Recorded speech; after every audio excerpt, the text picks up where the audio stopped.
There are a couple of friends of hers, I think, who watched it, and I had a feedback from them, and it was really wonderful to sort of like hear how much it had meant to them. But yeah, I tried to sort of not really listen to it that much because it's so overwhelming. Because I can't imagine what it would be like if you knew her, and then this portrayal, I feel like it gets really complex. 68, 3, 2, 1.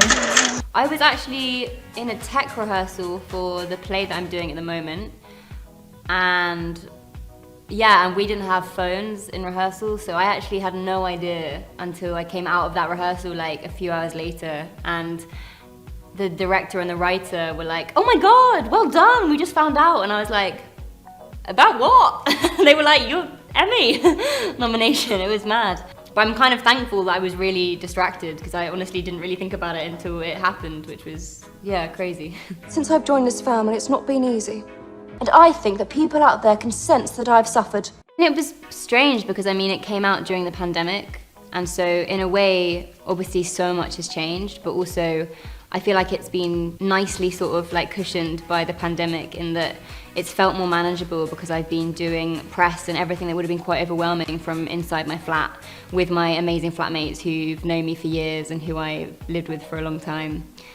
So I feel like it's been overwhelming as it is, but also I felt quite protected from it, I suppose.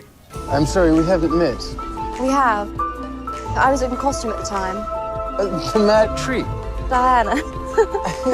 It felt like a family, and I know that people say that a lot, but it really did. Everyone was so warm and so welcoming and so silly. Everyone enjoyed having so much fun.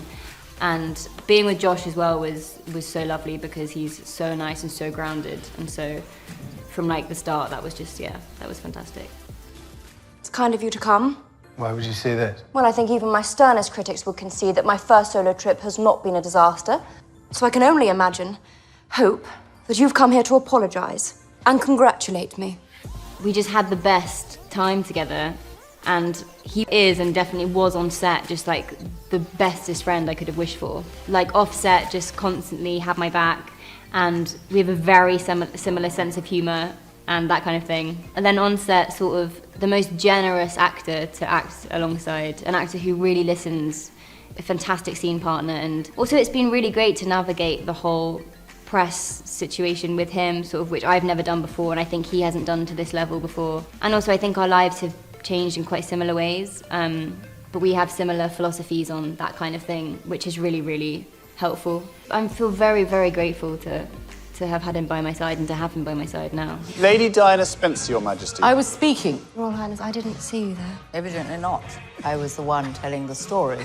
You ruined with your entrance. Helena in particular became like a real sort of maternal figure to me throughout filming and also afterwards. And I've been so grateful for that, because that kind of like, her wisdom and experience and guidance is just like second to none. I sort of was sitting there, it felt like some kind of weird fever dream. And Olivia's just the most phenomenal actor to act opposite, because she's so funny and silly and so not the queen when you're with her. And then suddenly they'll show action and she'll be like, oh goodness, and then just go into it and be like such a stone cold bitch when she's playing the queen. And it's fantastic. You're just like, how do you do this? It's magic. She is just phenomenal, yeah.